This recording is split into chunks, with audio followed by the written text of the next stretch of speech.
मेरी माँ से कहा मैंने, मेरी माँ से कहा मैंने कि अब्बा ने जुल्म के खिलाफ आवाज उठाई। आप 26 साल से उन्हें जेल में देख रही हैं, मेरे चचा को जेल में देख रही हैं, मेरे भाई को, अपने बड़े बेटे को जेल में देख रही हैं। कल को मुझे इस लड़ाई में शहीद होना पड़े तो आंसू न बहाना। तो उन्होंने जवाब दिया कि तुम्हारे बाद मेरे 3 बेटे और हैं, और उसके बाद मैं अपना आंचल फाड़ कर इसको परचम बनाऊंगी, लेकिन अल्लाह के सिवा किसी के सामने सर न झुकाऊंगी।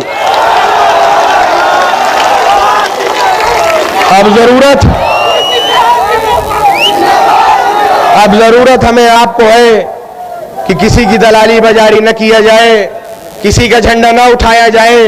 झंडा उठाया जाए तो अपना झंडा उठाया जाए, बात की जाए तो अपनी बात की जाए, किसी और गैर की बात न की जाए। हमारे साथ अगर हक पे चलने वाले लोग हर तरीके से जुड़ने को तैयार हैं, तो हम वो लोग हैं जो हक के लिए जान दे सकते हैं, एक पल को नहीं सोचते। हम उनमें से हैं। आज के बाद ऐसा करिए कि कोई नेता ये न कहे कि जाओ लग जाओ काम करो। नेता ये कहे कि हमारे साथ जुड़ जाइए, काम कर लीजिए। ये ताकत बनाइए, अपने अंदर इकट्ठा होने की ताकत बनाइए। बहुत बहुत गुजारिश है आपसे।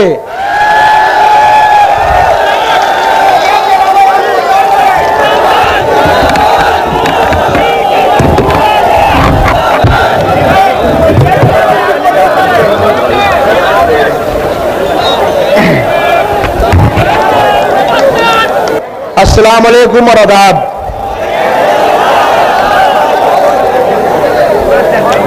मेरे बड़ों बुजुर्गों,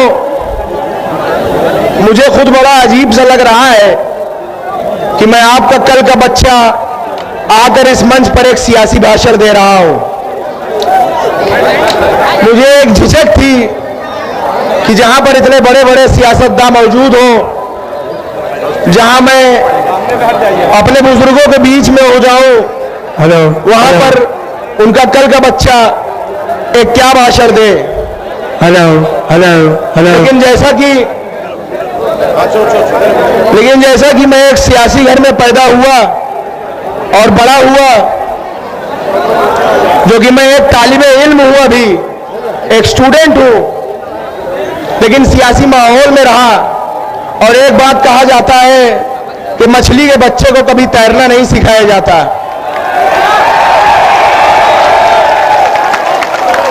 वही खून मेरी भी रगों में है, वही हौसला, वही ताकत, वही जज्बात मेरी भी रगों में है, लड़ने की कुव्वत मेरी भी रगों में है। उसी बाप की औलाद हूं मैं भी।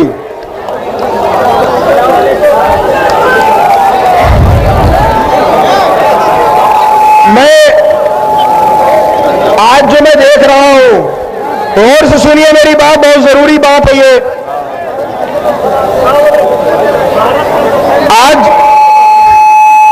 आज इतने दिनों से मैं देख रहा हूं और एक जमाने से देखता आ रहा हूं, और अपने अब्बा से बात करने के बाद, और उन्होंने कहा कि एक लीडर हिंदुस्तान में है, इतना अपडेटेड, इतना हाईली लर्नेड लीडर मैंने अपनी जिंदगी में नहीं देखा।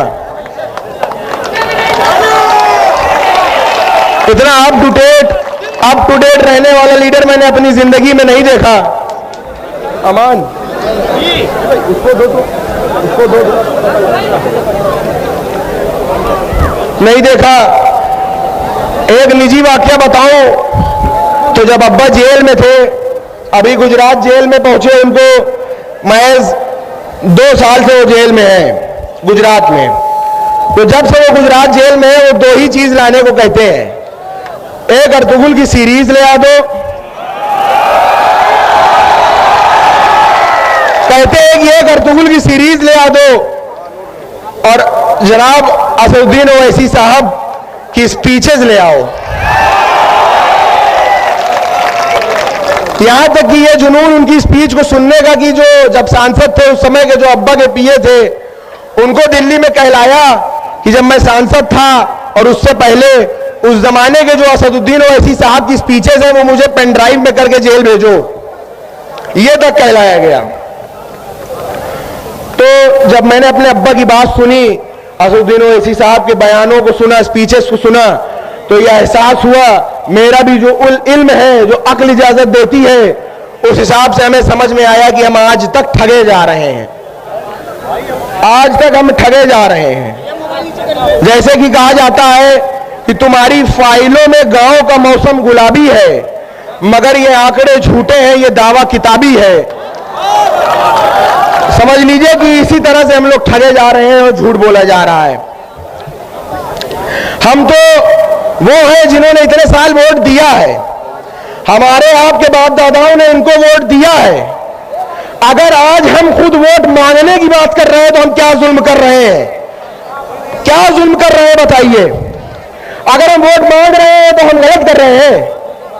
हमारे साथ अगर हमारे हिंदू भाई, मुसलमान सब साथ में हैं, हिंदू भाई हैं, सिख भाई हैं, ईसाई भाई हैं, उनको ये पार्टी अगर मौका देने की और उनको हिंदुस्तान को कॉन्स्टिट्यूशन पे चलाने में दखल देने की बात करती है और सबको लेकर साथ चलने की बात करती है, तो अगर हम आजादी के 75 साल के बाद अगर हम अपना हक मांग रहे हैं तो क्या गलत कर रहे हैं। बहुत से लोग यहां उत्तर प्रदेश में और भी जगह हिंदुस्तानों में हमको कहते हैं वोट कटुआ। सुनिएगा, हमको कहते हैं वोट कटुआ। बीजेपी और आरएसएस ने पूरे हिंदुस्तान में हमें कटुआ कटुआ कह के सरकार बनाया है। सेंट्रल में कटुआ कटुआ कह के सरकार बनाया सेंट्रल में, अब ये यूपी में वोट कटुआ कह के सरकार बनाने जा रहे हैं। तो हम चलिए, अगर हम कटुआ कहलाए जाने से कभी शर्माए नहीं, हम कभी नहीं शर्माए, तो वोट कटुआ कहलाए जाने से क्या शर्माएंगे। कहते हैं ये लोग वोट कटुआ, और सबसे ज्यादा तकलीफ तब होती है जब अपने कुछ भाई भी उसी में शामिल हो जाते हैं। हम इधर 22% है 100 में, 100 में हम 22% हैं। यहां कोई 7 है, कोई 8 है, कोई 10 है। हम वोट का समंदर है, वो वोट का नदी और नाला है। हम वोट का समंदर है, वो वोट का नदी और नाला है। तो क्या कभी समंदर को नदी और नाले रास्ता दिखाते हैं? कि नदी और नाले आके मिलते हैं समंदर में, आके ये मिलते हैं हमें, ना कि हम इनसे गुजरते हैं। ये अपने अंदर एक एहसास लाइए, कभी किसी से कम ना समझिए। एक नारा रखिए कि हम पर क्यों कटुओं का नारा है, अरे 100 में 22 हमारा है। हम पर क्यों कटुओं का नारा है, 100 में 22 हमारा है। अगर मैं बचपने की बात करूं कुछ, तो मैं छोटा सा था, सुनिएगा। तो मैं छोटा सा था और स्कूल जाता था पढ़ने, तो देखता था दीवारों में लिखा होता था कि तेल लगाओ डाबर का, नाम मिटा दो बाबर का। और लिखा होता था कि मुसलमानों तुम्हारा स्थान पाकिस्तान या कब्रिस्तान। तो ये मैं सोचता था कि ये किसको कहने की बात कर रहे हैं। मैं स्कूल जाता था तो पढ़ता था कि बाबर तो एक राजा था, औरंगजेब एक राजा था, ये किसको इशारा करने की बात कर रहे हैं। बाद में मुझे एहसास हुआ कि ये हमें इशारा करते हैं, और यही लोग जो हमारी माँ बहन बेटियों को बेवा करने की बात करते हैं, अगले ही पल हमारे हिमायती बन के तलाक की बात करने लगते हैं। ये कहां करे वहां से बताइए, इन पर कैसे भरोसा करा जाए। आप खुद सोचिए कि एक तरफ हमारी माँ बहनों को बेवा कर रहे हैं, दूसरी तरफ तलाक की बात कर रहे हैं।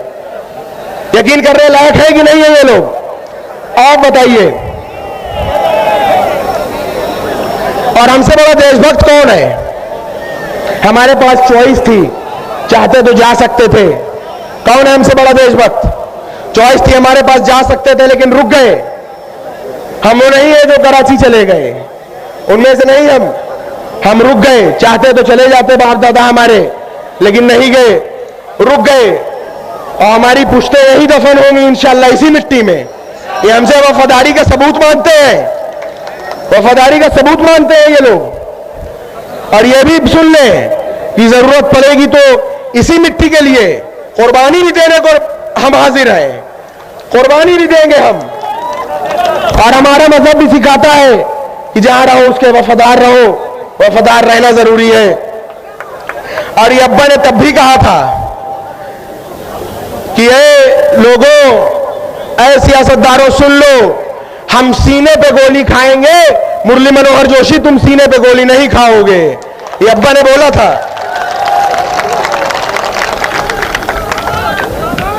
सन 89 से सन 89 से तारीख है कि आज तक किसी दंगे के वजह से, दंगे की आग के वजह से इलाहाबाद के आसपास का घर कभी किसी ने जलाया नहीं। ये तारीख गवाह है खुद में कि हमारे वालिद जब से विधायक बने तब से किसी दंगे ने किसी के घर को जलाया नहीं। आखिर जब घर जलाना हुआ तो सबसे पहले हमारा घर जलाया, हमारा घर तोड़ा, हमारा घर पूरा तोड़ के एक कर दिया।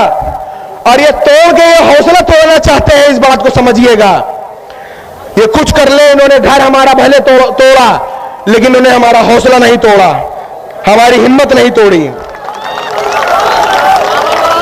वो बस एक ईंट की दीवार ही पहचान पाएंगे, बस न बसा न पाए एक घर जो वो घर के जान पाएंगे।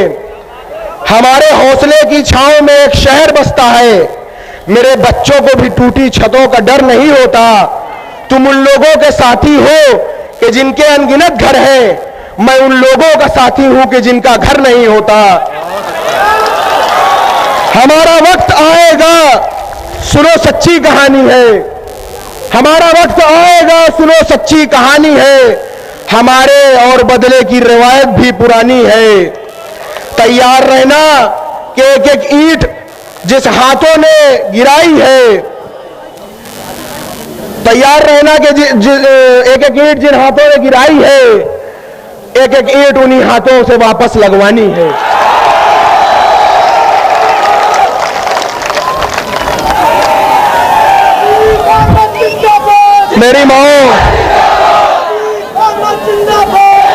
मेरी माँ से कहा मैंने,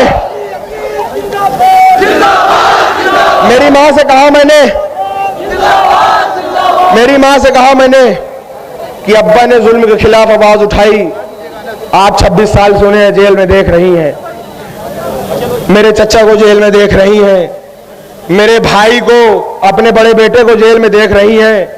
कल को मुझे इस लड़ाई में शहीद होना पड़े तो आंसू न बहाना।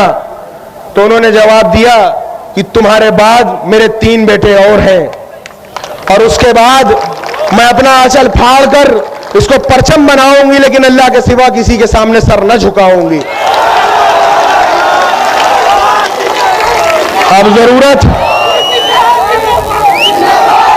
अब जरूरत हमें आपको है कि किसी की दलाली बाजारी न किया जाए, किसी का झंडा ना उठाया जाए।